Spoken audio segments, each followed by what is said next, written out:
Hello friends, my name is Srikanth Singh. In this video I am going to discuss the very important topic of English grammar, that is past tense. So as you know, past tense actually used to show the action happened in earlier past. It means the action that happened in past of past. मेरे कहने का तात्पर्य यह है कि जो action past के भी पास्ट में पूर्ण रूप से कंप्लीट हो गया हो, उसके लिए हम पास्ट परफेक्ट टेंस का यूज करते हैं। नाम से ही क्लियर है, past perfect tense. It means जो टेंस पूर्ण रूप हो से समाप्त हो गया हो पास्ट में, उसको हम पास्ट परफेक्ट टेंस कहते हैं। तो आज हम समझेंगे कि कहाँ पर हैड प्लस V3 का यूज करें and where to use past perfect tense. And past perfect tense actually will be recognised by saying that चुका था, चुकी थे, चुकी थी, चुके थे, गया था, याद था, ए थे, ई थी। These types of structure, these types of words in the end of a sentence so that this sentence, this structure is related to past perfect tense. If you got these things, these words in the last of the sentence, you have to understand that you have to use had plus V3 in doing or in solving the translation. जैसा कि वाक्य के अंत में चुका था, चुकी थे, चुके थे, गया था, याद था, एत थी, ऐसे शब्द, ऐसे लेटर्स आपको यदि वाक्य के अंत में दिखते हैं तो समझिए कि आपको पास्ट परफेक्ट टेंस का यूज करना होगा और ये पास्ट परफेक्ट टेंस का स्ट्रक्चर है। तो पास्ट परफेक्ट टेंस के स्ट्रक्चर को समझने के लिए हम आगे बढ़ते हैं। आगे बढ़ने से पहले आप अगर मेरा वीडियो अभी तक लाइक और कमेंट सब्सक्राइब नहीं किए हैं तो उसे प्लीज़ लाइक, शेयर और सब्सक्राइब कीजिए और बेल आइकन को ज़रूर प्रेस कीजिए ताकि जो कुछ भी मैं वीडियो आपके लिए प्रेजेंट करूं वो उसकी नोटिफिकेशन आपके पास जल्द से जल्द पहुंच सके। So without delay let's start where to use past perfect tense and what is the structure of past perfect tense. With this structure, how we can solve our translation. Let's see. Affirmative sentence. As you know friends, there are three structures of a tense. Affirmative means the tense that affirms something, the sentence that affirms some things. As मैं जा चुका था, मैं खा चुका था, मैं पढ़ा चुका था, मैं पढ़ चुका था, मैं अपना होमवर्क कर चुका था। तो these types of sentences actually comes in affirmative sentence. And negative sentence, in this sentence we will negate something. हम किसी चीज़ को नकारते हैं, यानी कि मैं बाज़ार नहीं गया था, वह अपना काम नहीं कर चुका था, वह मुझसे नहीं मिल चुका था, वह सफाई नहीं कर चुका था। तो these types of sentences actually in negative sentence. Interrogative sentence, interrogative means to ask something. This sentence interrogative structure is used to question, to ask something. So let's start. Affirmative sentence, there you can see the structure subject, had, V3 plus object. आपको एक चीज़ जो सबसे important इस पे ध्यान देना है वह है हैड प्लस V3। यानी कि यदि आपके माइंड में ये क्लियर हो कि पास्ट परफेक्ट टेंस है तो हमको had plus V3 he use करना है, तो there is no doubt to solve it. So let's see had plus V3। मित्रों, आपको V3 याद करना होगा, स्पेशली वर्ब के 3 फॉर्म जो होते हैं आपको याद करने होंगे, V1, V2 and V3। So subject plus had plus V3 plus object, subject plus had plus not plus V3। Friends, अक्सर कुछ students, some students are doing fault in solving this types of structure in negative, specially had plus not plus V3। Had plus not plus V3। यहाँ पे एक चीज़ ध्यान देना होता है कि हैड और V3 के बीच में नॉट आना चाहिए। अक्सर बहुत से स्टूडेंट्स इसकी गलती करते हैं, वो हैड V3 के बाद नॉट लगाते हैं, तो इस चीज़ को आपको ध्यान रखना है। इंट्रोगेटिव सेंटेंस के दो स्ट्रक्चर होते हैं, WH word start begin with WH word and begin with auxiliary verb. So here you can see that WH word, it means what, why, where, whose, whom, which, how many, how long, etc. Had plus subject plus V3. Here you can see the structure begins with auxiliary verb. Here you can put auxiliary verb had in front of the structure, and after that you will put subject, V3 and object. Friends, यहाँ पे आप देख सकते हैं बहुत ही simple तरीके से मैंने प्रयास किया to make you out how to use past perfect tense. After that I will discuss the timeline to clear all doubts of you where to use past perfect tense, and we will try to translate some things to clear the things, everything related to past perfect tense. So let's see, this is a timeline I am drawing in front of you. Let's see, this is present tense, this is past, and this is earlier past. Earlier past. Actually I am putting here earlier past to clear the things related to past perfect, where you can use past perfect and how you can use. Let's see, this is past. Here I showed you present, past and earlier past. Let's see, suppose this is perfect, it means action. The action perfected in before past, it is started in earlier past and ended in past. Here you can see this timeline, यहाँ पे मैंने दिखाया कि past है, ये earlier past, present उस तरफ मैंने किया। यहाँ पे मैंने दिखाने का प्रयास किया कि इस पास्ट से पहले आप देखेंगे कि एक्शन यहाँ से स्टार्ट हुआ और इस पास्ट से पहले ही समाप्त हो चुका था। There you can use past perfect tense. इसके लिए कुछ रूल्स होते हैं, उस रूल्स को भी समझने का प्रयास करते हैं। रूल्स कहाँ पर हम पास्ट परफेक्ट टेंस का यूज कर सकते हैं। पास्ट परफेक्ट टेंस का एक्चुअली यूज करते हैं कि जब दो एक्शन हों जिसमें से एक पहले समाप्त हो और दूसरा बाद में, तो कैसे लगाते हैं, जैसे I had gone to market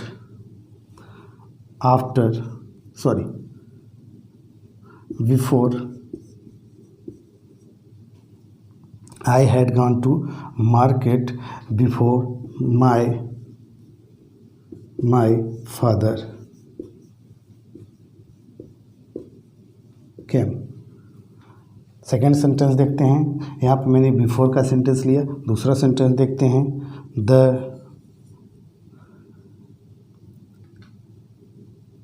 patient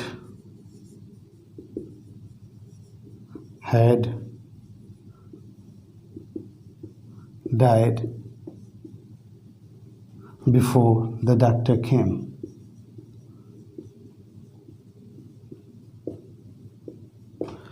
यहाँ पे मैंने बताया कि जब दो एक्शन हों जिसमें से एक पहले समाप्त हो और दूसरा बाद में, तो जो एक्शन पहले हुआ होगा उसको पास्ट परफेक्ट टेंस में लिखते हैं और जो बाद में हुआ होगा उसको पास्ट सिंपल में लिखते हैं। तो यहाँ पे आप देखिए, I had gone to market before my father came. तो यहाँ पे आप देख सकते हैं कि I had gone to market, यह एक्शन पहले हुआ, बिफोर माई फादर केम अर्थ इसका हुआ कि मेरे पिता के आने से पहले मैं बाजार जा चुका था। I had gone to market before my father came. मेरे पिता के आने से पहले मैं बाजार जा चुका था। दूसरा सेंटेंस देखेंगे, the patient had died before the doctor came.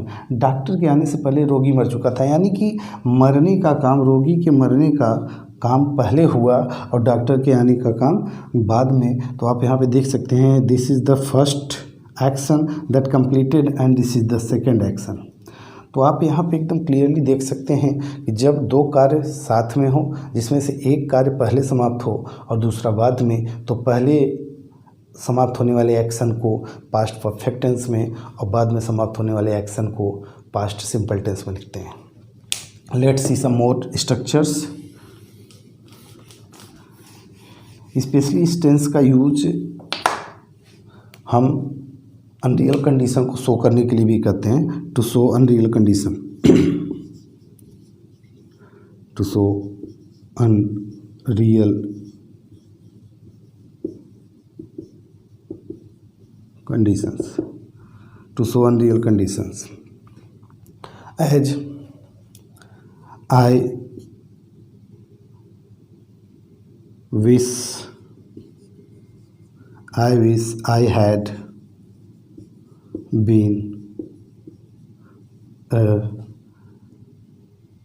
CM of Gujarat. तो यहाँ पे आप देखेंगे कि I wish I had been a CM of Gujarat. दूसरा मैं एक सेंटेंस लिखूँ कि she wishes she had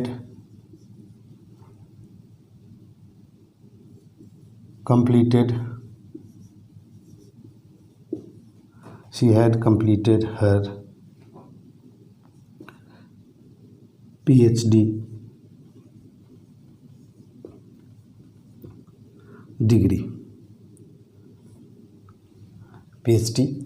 degree. तो आप यहाँ पे देख सकते हैं कि I wish I had been a CM of Gujarat. I wish यहाँ पे है कि मेरी इच्छा है कि I had been a CM of Gujarat, मैं गुजरात का CM होता। तो यहाँ पे आप देख सकते हैं हैड के साथ बीन का प्रयोग किया गया होने के लिए। She wishes she had completed her PhD degree. तो यहाँ पे कहा जा रहा है कि उसकी इच्छा है कि वह अपनी PhD की डिग्री कंप्लीट की होती। तो ये आप देख सकते हैं कि फॉर अनरियल कंडीशन और भी स्ट्रक्चर्स लिखे जा सकते हैं। टेंस का यूज हम पास्ट इंडेफिनिट टेंस को जब डायरेक्ट नरेशन से इनडायरेक्ट नरेशन में चेंज करते हैं तो वहाँ पर भी इस टेंस का यूज करते हैं। मैं एक एग्जांपल लिखता हूँ, आप देख सकते हैं, changing direct narration to indirect narration. जैसे ही said to me, I met her in my office.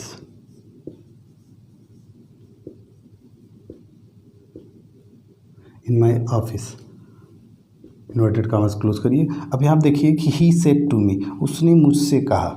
I met her in my office. I met her in my office. आप यहाँ पे देख सकते हो कि this is the structure of past simple tense. तो मैं इसको अब चेंज करूँगा तो यहाँ पे हो जाएगा he said to, sorry, he told me that. आपको पता होगा कि जो आई होता है फर्स्ट पर्सन सब्जेक्ट होता है, वह रिपोर्टिंग वर्ब के सब्जेक्ट के अनुसार चेंज करता है। तो that he had met her in his office. तो यहाँ पे आप देख सकते हैं कि जो पास्ट सिंपल वाला स्ट्रक्चर होता है, जब उसको डायरेक्ट से इनडायरेक्ट नरेशन चेंज करते हैं तो वह पास्ट परफेक्ट में बदल जाता है। आप देखेंगे कि ये पास्ट सिंपल का स्ट्रक्चर था और अब ये बदल कर पास्ट परफेक्ट का हो गया। ये पास्ट परफेक्ट का हो गया। तो ये 3 इम्पॉर्टेंट रूल होते हैं जिसकी सहायता से हम पास्ट परफेक्ट को समझते हैं। After that I will discuss the structures and try to solve the translations. Let's see, मैं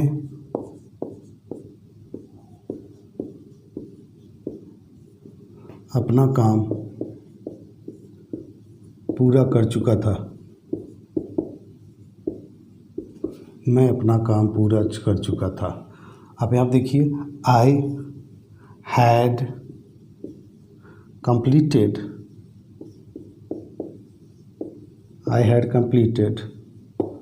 my work. I had completed my work. दूसरा स्ट्रक्चर देखता हूँ, मैं यहाँ पे अफर्मेटिव कर रहा हूँ आपको समझाने के लिए, अफर्मेटिव स्ट्रक्चर। दूसरा देखता हूँ कि वे बाजार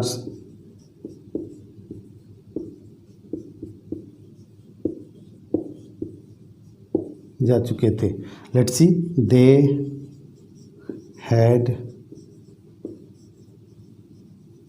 गॉन टू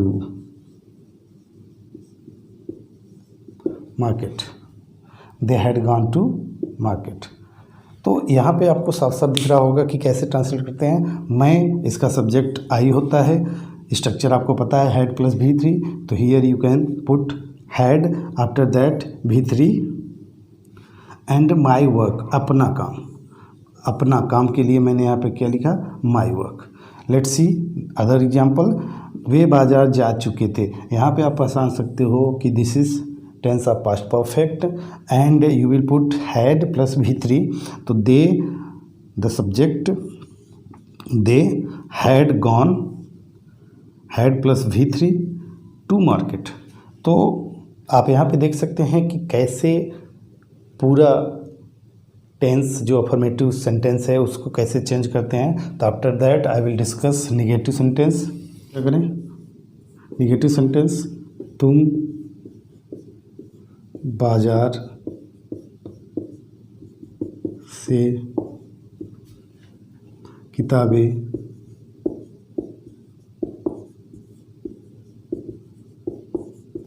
नहीं खरीद चुके थे। तो इसको सॉल्व करना होगा तो पहले हम सब्जेक्ट को चेक करते हैं, उसके बाद कौन सा टेंस है इसको फाइंड आउट करते हैं। After that I will start changing the translation. तुम की English as you know you. अब इसके बाद हमारा टेंस कौन सा है, पास्ट परफेक्ट का है, तो हैड, इसके बाद V3 और क्या, खरीदना, इट मीन्स बॉट। और क्या खरीदने का बात हो रहा है, सॉरी यू हैड, चूँकि निगेटिव है तो इसके बाद आएगा not plus bought, third form of the verb. और क्या खरीदने की बात हो रही, books. You had not bought books from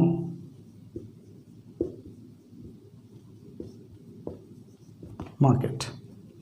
some other examples, हम मैदान में फुटबॉल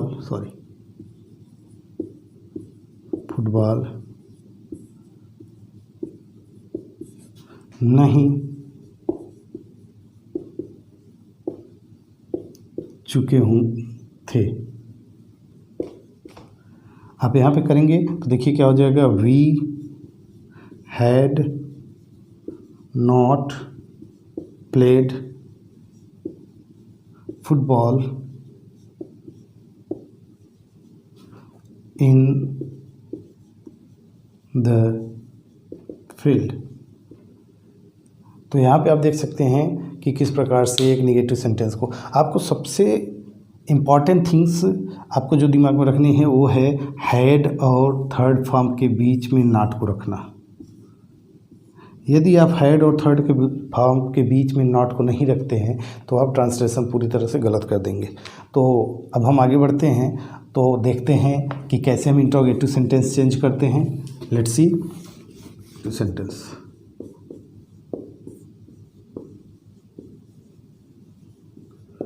इंट्रोगेटिव सेंटेंस की बात करें तो हम यहाँ पे देखेंगे कि कैसे यूज करना है। इंट्रोगेटिव सेंटेंस,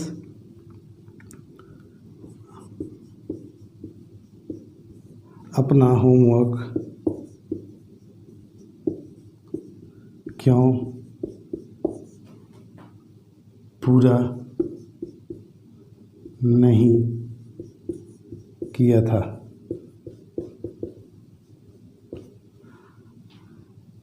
यहाँ पर हम किया था भी लिख सकते हैं और कर चुका था। तो इसका ट्रांसलेशन जब करते हैं तो बहुत ही सिंपल तरीके से, यहाँ पे सब्जेक्ट क्या है, रमेश, तो रमेश, चूँकि सब्जेक्ट से पहले हमको ये देखना है कि इंट्रोगेटिव वर्ड बीच में आया है कि नहीं। अगर आया है तो उसकी अंग्रेजी पहले लिखेंगे, तो यहाँ पे अंग्रेजी क्यों का हो जाएगा वाई।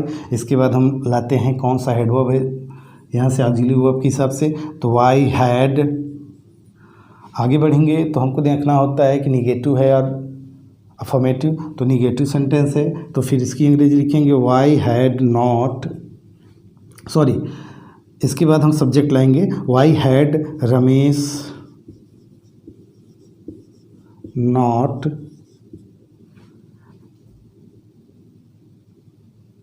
फिनिश्ड हिज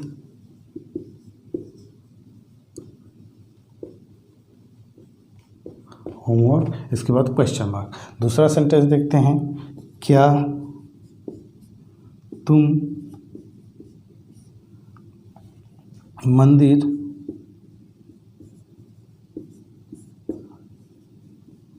जा चुके थे? क्या तुम मंदिर जा चुके थे? जब इसको हम सॉल्व करते हैं तो यहाँ पे हम देखते हैं क्या चूँकि पहले आया है तो इसके लिए हम स्टार्ट करेंगे ऑक्सिलरी वर्ब से, तो हैड के बाद हम सब्जेक्ट लेंगे हैड यू जाना, gone to temple, had you gone to temple. तो यहाँ पे आप देख सकते हैं कि दो स्ट्रक्चर को मैंने लिया, जो दो स्ट्रक्चर बताए थे। रमेश, यहाँ पे आप देखेंगे इंट्रोगेटिव वर्ड बीच में आया है और यहाँ पे देखेंगे इंट्रोगेटिव वर्ड स्टार्ट में आया है।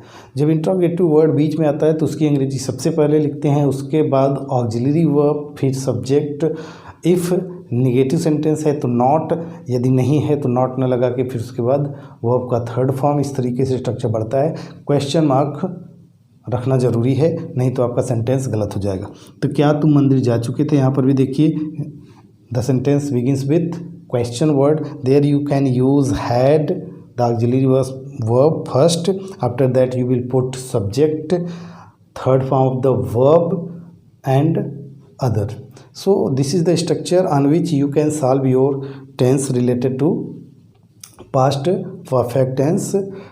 So friend, if you like this video, don't forget to share, subscribe and press the bell icon. Thank you.